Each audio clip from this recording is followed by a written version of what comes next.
Hey y'all, grown black folks talk. A response to the beneficial black man's having to fight your own people. This is one of the deepest videos by a black man that I've seen for about a week. So I thought it was necessary. He discussed the growing realization and reality that sometimes, even as a black man, enemies are coming from his own skin folk and gender folk, which is very, very hard for anybody to do. And he did a brief Bible study to back this up, a teaching. As he was on the road, he recounted the incidents of Judges 19 and 20 at a moment in the life of God's own people, the children of Israel. You look at the Old Testament context, had sunk back to the level. This is a story that you will never hear in church or Sunday school. Had basically sunk back to the level, if you remember the story of Sodom and Gomorrah and how the beginning of the end began there, and without, he tells the story in this wonderfully appropriate way for YouTube and a mixed audience. I'm not going to take that from him, it'll be in the description. But let's just say that it had to do, the reason that he told the story is that it has to do with men unable to get their way with men and destroying a woman in their fury about that. That's what that story is about. Trigger warning. If you ever read Judges 19 and 20 and 21 and the aftermath, so the 20 and 21 are the aftermath of this incident. That's the same thing that happened at the kickoff of Sodom and Gomorrah. Uh, Lot received some Lot received some visitors, and the men of the town demand to have their way with him, and Lot refuses. So men cannot get their way with men, and then women are offered up and used up in the case of Judge 19 because men cannot have their way with men. Well, why does that come up? In Judges 20 and 21, this occasions a civil war in which an entire tribe of Israel is nearly eliminated for backing up their brethren in this heinous sin that they did. It triggers the near destruction. Now, not quite. God always has a remnant of people, but that little remnant of people, again, causes, one of their most prominent members causes a whole nother situation later on, gets thrown out of the kingship. That causes another civil war. It takes people a little while to get it together. By the time their best known representative in history comes along, once he got on the right track, he stayed on the right track. A man of short in stature named Saul, who was renamed Paul, is a member of the tribe of Benjamin. God always has a remnant. And that man wrote about 66 books, about one-fifth of the Bible. So the tribe of Benjamin was not wiped out. I want to say before I go to the point that he was making, and I'm going to make even more strongly, is that there's always a remnant. Always. God will not have himself without representation except in those cases. And there are a few where he says there won't be a man left. But God doesn't treat his own people like that. In the black community, there have always been and always will be a remnant of godly, good black men. The beneficial black man is one of them. And, not all these men have to be Christians. There have been good men, powerful men, men that have served the community through the centuries and down to the present day, who, as we count people in this world, have been good and honorable men. I have been blessed most of my life to have primarily encountered these kind of men. So I'm not coming to say that I'm not coming to say that black men will be wiped out, but I am coming to say something that I said in the comments in the Beneficial Black Man's, uh, in the comments of his video. Because his point was that black men, if they want the respect and they want the love and they want the respect of the world and the love of their own, they're going to have to stand up against those who are dedicated to doing evil. And my first reaction, and the beneficial black man has nothing to do with that, but a lifetime of being 42 is where y'all been? Whole generation of y'all, where y'all been? Y'all just now figuring this out. And again, that's no reflection on Jamiel Cal-Pin. It was just so, he's basically my age, a little bit younger than me, but in my group of people. Do you know how many of us would have wanted to take off the load and the burden of having to stand up and do so much of the fighting, but it has always been so. It's like, Anton Daniels has the audacity to do a video talking about why women jumped into the fight in Montgomery. I'm like, sir, if black women had not jumped into the fight, you wouldn't have anything. Perhaps you've heard the name of Harriet Tubman. Perhaps you probably haven't heard of Nanny of the Maroons. You probably have never heard of Stagecoach Mary. You've probably never heard of Queen Nzinga or of Queen Amani Renas. Africa freedom, one country, Ethiopia, also known as Kush, has never been colonized by a European power. Queen Amani Renas is the reason why. Her husband did his best, he died. Her son did his best, he died. General Hannibal over in Carthage did his best for 20 years, he died. All of them failed. She succeeded. Menelik II came and picked up the ball against Italy in the 1800s, 1900 years later, meaning that freedom from European domination in Africa is from the Roman period all the way down to the 1900s is the responsibility of one black woman. We've always had to get up and do these things. The men have not been doing that well. What happened in the rest of Africa? What's happening right now in Africa? But the other thing about Anton Down is if you had the temerity to suggest the removal of single mothers and all of their children, a crime 2 to 3 times the size of the Holocaust, yeah, we're gonna have to get up and fight you and stand up against you. So yeah, we're gonna have to keep fighting because black men have made it their business to stand for the harming, the hurting, and the killing of black women. So that's gonna be a problem that we're gonna continue to have to work against. Queen Nzinga's son sold out his own people. His mother would have killed him herself.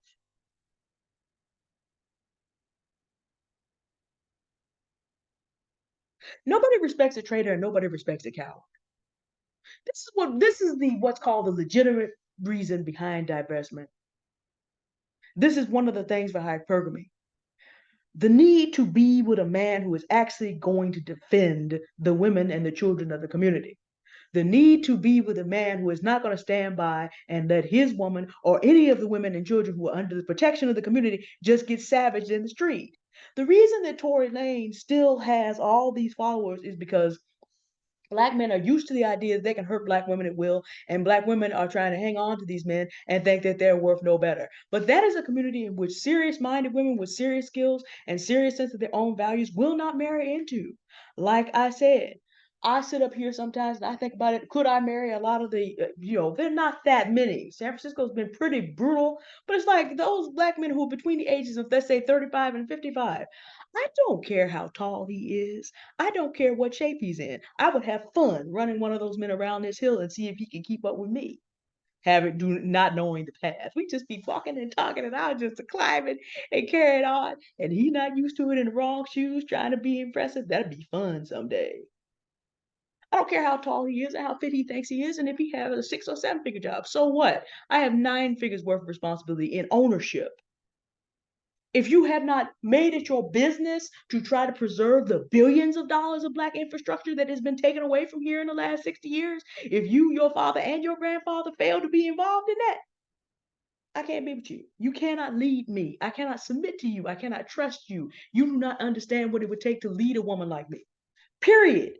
I have to marry someone who understands what that is. By the way, that's what Ebony K. Williams was really trying to say when she was talking about she'd marry a bus driver if he owned the company. If you are in the ownership class and you have to try to be led by someone that only understands earned income, that's not going to work because you're going to ask me to submit to some foolishness because you only understand 1/3 of the available ways to make money and you only understand being dependent on whoever owns that company and owns that job. I want black men to understand this. There are still black women like me who are inclined, had good fathers, good grandfathers, good uncles, to want to respect black men and men in general. But nobody respects a coward and nobody respects a traitor. And a man who stands by just to be one of the boys and encourages or tacitly supports foolery toward women and children, because like I said, Anton Daniels has allowed himself to get on record. If anybody needs a clip, I got it. Wants to have 4.25 million grown women and all their children removed. That's a crime 3 times the size of the Holocaust. Men who nod and go along and support that man and get him views. By the way, I got the clip from the channel where he did that on. I'm not going to give him a view. Men who tacitly sit by and try to make excuses for people like that, the kind of men who make excuses for men like Tory Lanez, who has now been convicted, we can kind of let that go. It has been proven at this point, are contemptible and will be held in contempt. Now, I will be cordial with anybody, but if you want to know why black women are talking about getting up and going to other countries, getting up and being married to other men, that's the reason. Are you strong enough to stand up for the right? Are you strong enough not to take your inability to get all that you want in America out on some woman? Can I not be the concubine in Judges 19 and 20 because you can't get your way out there? I need to know that. Do you understand how to work with women who understand different levels of doing things and know that dependency mindset is going to drag us both down? Do you know how to handle your affairs such that you are not making moves that are going to move you backwards and therefore your family backwards because you keep biting off more than you chew? All those things. And when you fail, because you will, doing things that way, am I going to be the brunt of that? That's a lot of what's going on. Your mother, your grandmother uh, love you in a way that your peers and your daughters will not. We get to make a choice about it. Your mothers and your grandmothers didn't choose you. Your daughter didn't choose you, but your daughter can choose another man to be loyal to. That's the difference. Some of you do not seem to understand this how this works. And see, here's the other thing that really came out from Tory Lanez. The black men who support that foolery are being marked. The banks in my neighborhood are building prisons. Literally, they're headquartered here. They're building prisons they're investing in prisons across the country. There's going to be plenty of room for black men to continue to be encouraged to be abusive. White men and Jewish men and Chinese men in particular are going to continue to make plans for such black men and then step in as a hero for black women.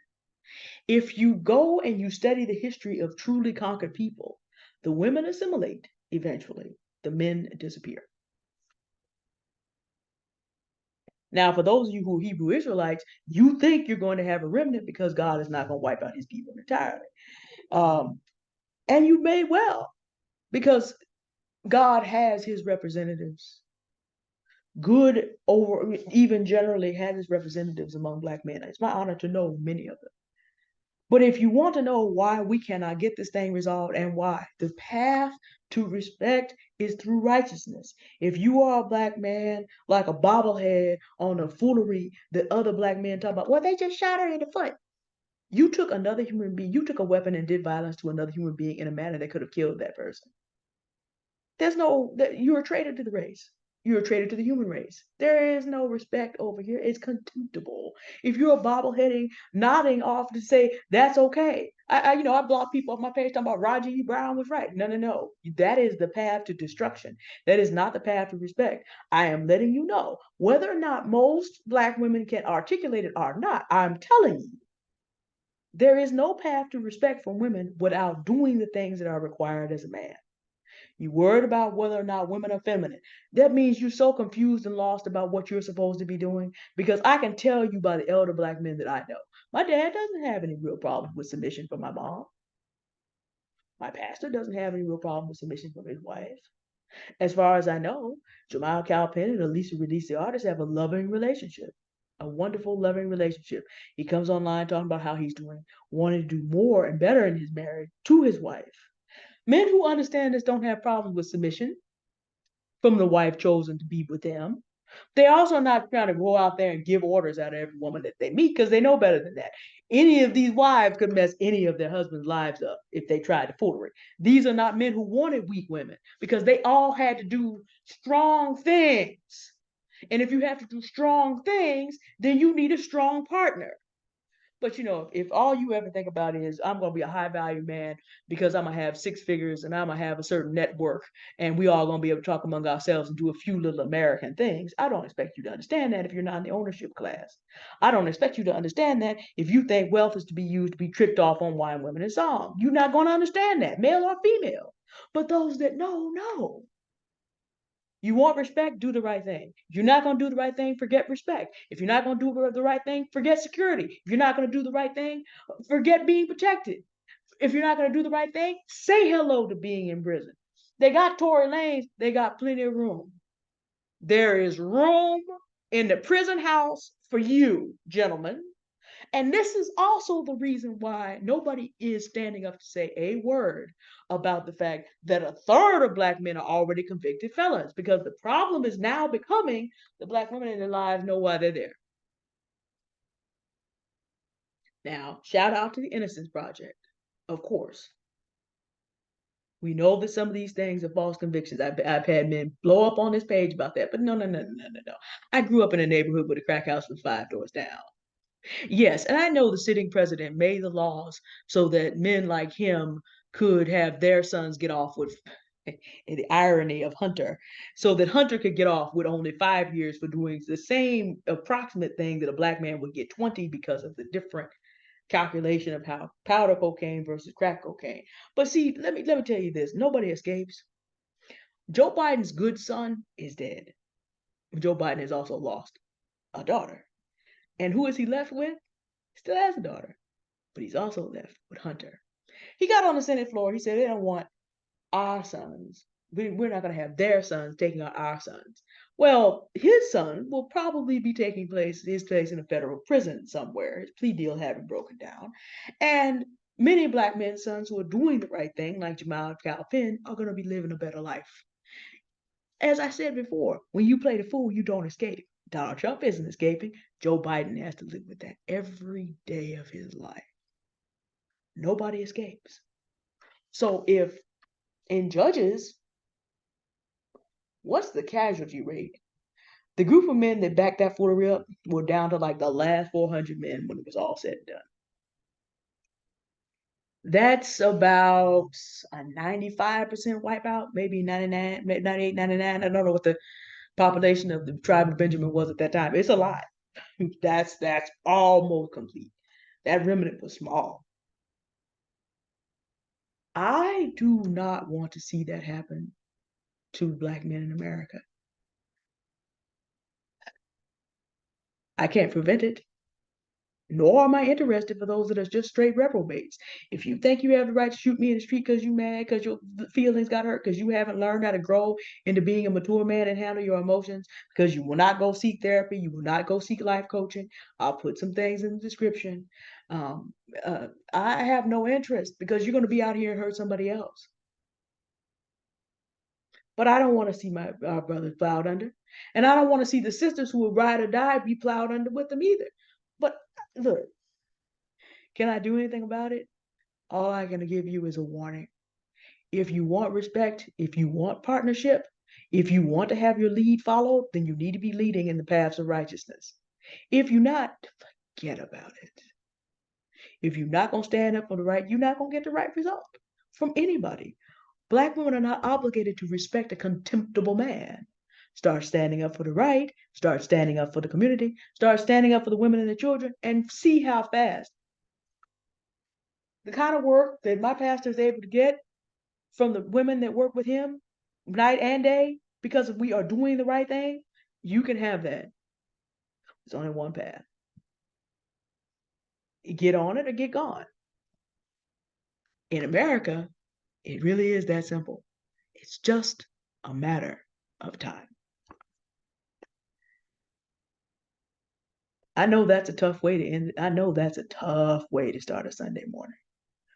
But I'm trying to make sure you have the most of the week to do the right thing. And ladies, don't follow these contemptible men. They're only going to lead you to the pit of hell to which they are going if they do not repent. You have also been warned. All right. Enjoy the rest of your Sunday. And a thank you to Jamiel Cal-Pin, the beneficial Black man, for getting out in front on this issue.